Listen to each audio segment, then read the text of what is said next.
The wind screamed across the dead flats, carrying with it the coppery scent of dust and the ghost of things burned long ago.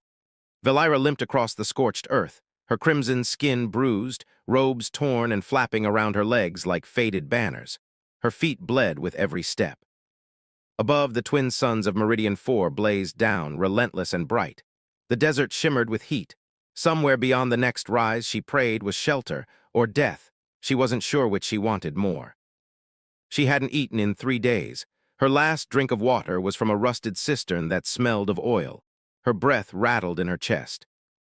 Then she saw it, a low sprawl of dome-shaped buildings surrounded by broken fences and tilted solar panels. The human settlement.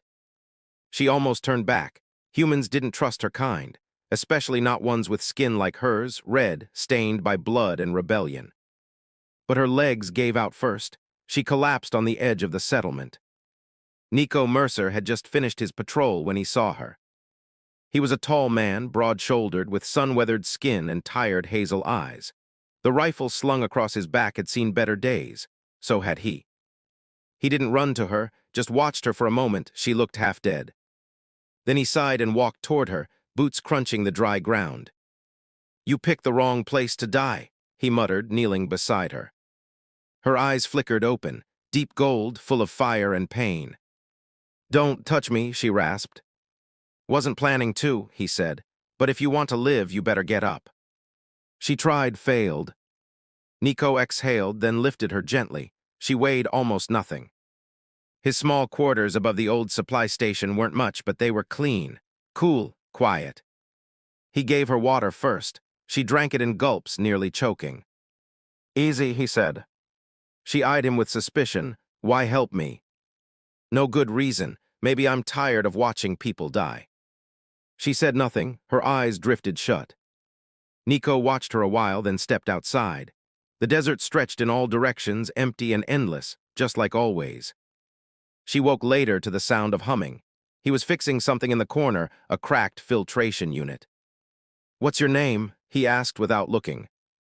"Syl," she lied. He nodded slowly. "You were lucky, Syl. Couple hours longer and you'd be bones." She looked down at her arms, bruised and burned. "Luck isn't something I have." "Then maybe that's changing." In the following days, she stayed quiet, barely spoke, but she helped cleaning, mending things, organizing rations. Nico didn't press her, but at night when she thought he was asleep, he'd hear her whispering in her sleep. "Names, please," a scream once muffled against her sleeve. He never asked, and slowly, Valira began to breathe easier. The townsfolk noticed her, of course. "She ain't one of us," muttered the butcher. "Could be a spy," said the merchant. Nico just ignored them, kept fixing what was broken, kept walking beside her.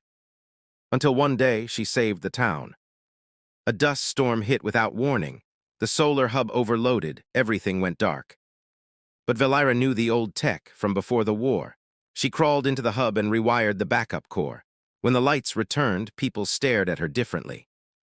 Nico watched her from the shadows, his expression unreadable. "You didn't have to do that," he said later. She shrugged. "Maybe I'm tired of watching people suffer." He smiled just a little. "Guess that makes two of us." And for the first time in years, she felt something flicker inside her. Hope.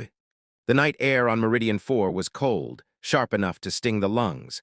Under the fractured glow of the twin moons, Valira stood alone on the roof of the supply station, arms wrapped around herself. Her red skin shimmered faintly in the pale light. She didn't sleep much anymore. Every time she closed her eyes, the old memories came. Fires running through the ruins, screams of those who had followed her. Betrayal sealed in the eyes of counselors she had once called kin. She had believed in change, she had fought for it, and it had burned her alive. "You okay up there?" Nico's voice rose softly from the hatch below. "Just watching the moons," she said. He stepped out beside her, a blanket draped over one shoulder. "They say if you look long enough, you can see the fault lines, where the gravity tore them apart." She nodded. "I used to believe they cried for the dead." He didn't answer right away, just handed her the blanket and leaned against the rail. "Do you have family?" she asked quietly. He shrugged. "Once, not anymore." "I'm sorry." Me too. Silence lingered between them, but it wasn't uncomfortable. As the days passed, Valira regained some of her strength. Her steps steadied, her voice returned. She still avoided the marketplace. Too many stares, too many whispers. But she helped Nico with repairs, ration sorting, even water delivery. He noticed the small things, how she always memorized routes in seconds, how she adjusted power converters faster than he could explain them. "You ever work in tech before?" he asked one afternoon. She hesitated. "Long ago, I learned things before the war." He gave her a look but didn't pry. Tensions in the town were rising. Some blamed Valira for the sudden food shortages. Others murmured that the storm had been unnatural. A patrolman named Harrow approached Nico at the gate one evening. "She needs to go. We don't know what she is." "She's not a threat," Nico replied calmly. "You sure about that? You willing to bet lives on it?"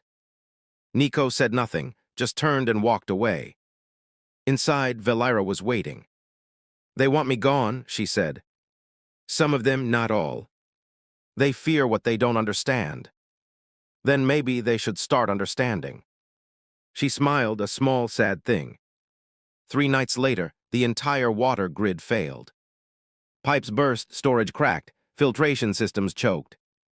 The settlement fell into panic. But Valira moved like someone who had lived through worse. She slipped into the underworks, ignored the shouts behind her, and found the main junction.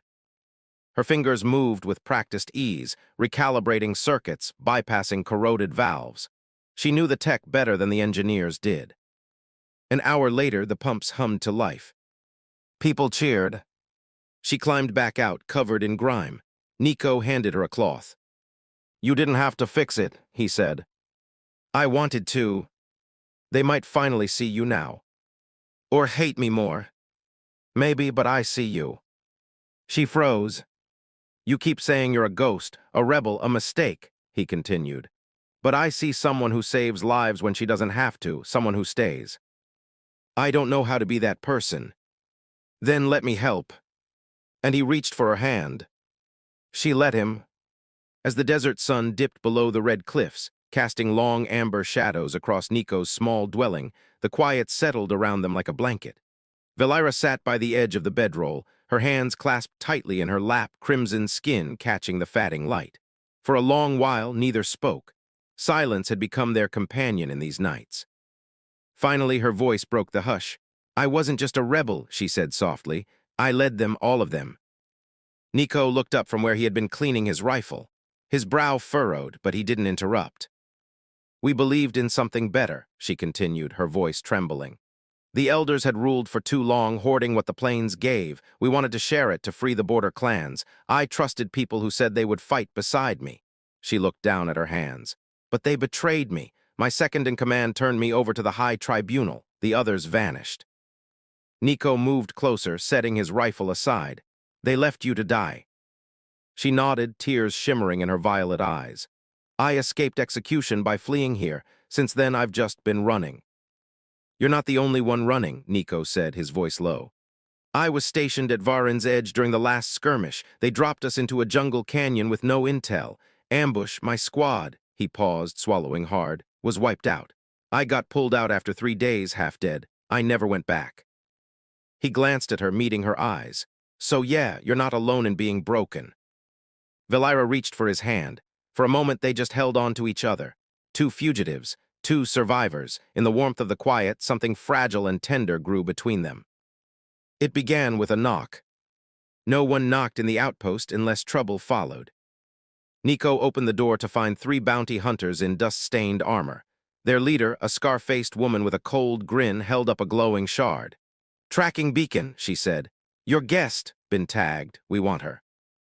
Within minutes, the town had turned. Shopkeepers shut their windows, neighbors whispered, old resentments bloomed.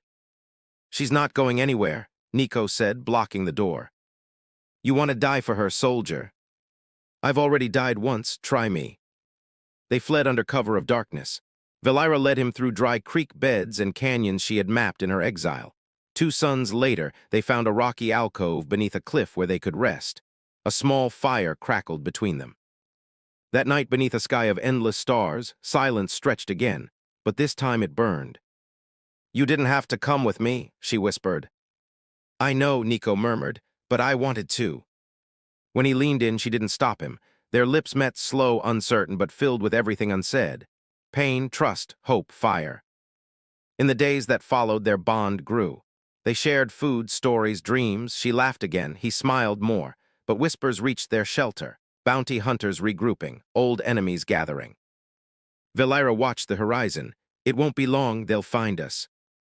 "Then we make our stand." Nico sighed, "The sky doesn't end here." It came at dawn. Dust clouds rose on the horizon. The hunters had found them. Valira turned to Nico. "If I surrender, they might let you live." "Don't even think it," he snapped. "You're not alone anymore." But before they could act, figures emerged from behind the rocks, 2 townspeople. Old Lyris, the healer, and Tenon, the scrapper boy. "We're not letting them take her," Lyris said. "Not after what you did for our sick last winter." More came, a handful, but enough to stall the bounty hunters. As the skirmish began, Valira closed her eyes. She hadn't used the gift since the rebellion. Her people called it Thasvin, the heart's flame. Energy flared in her hands, ancient and red gold. When she struck, it was like the sky cracked open. In the end, they stood victorious, bruised, bloodied, but alive. Nico and Valira stood at the edge of the desert. "Where to?" he asked. "Away from here," she said. "Someplace we can write new stories." He reached for her hand. Together they walked forward into the endless horizon where sky met sand. Hope burned like a sunrise behind them.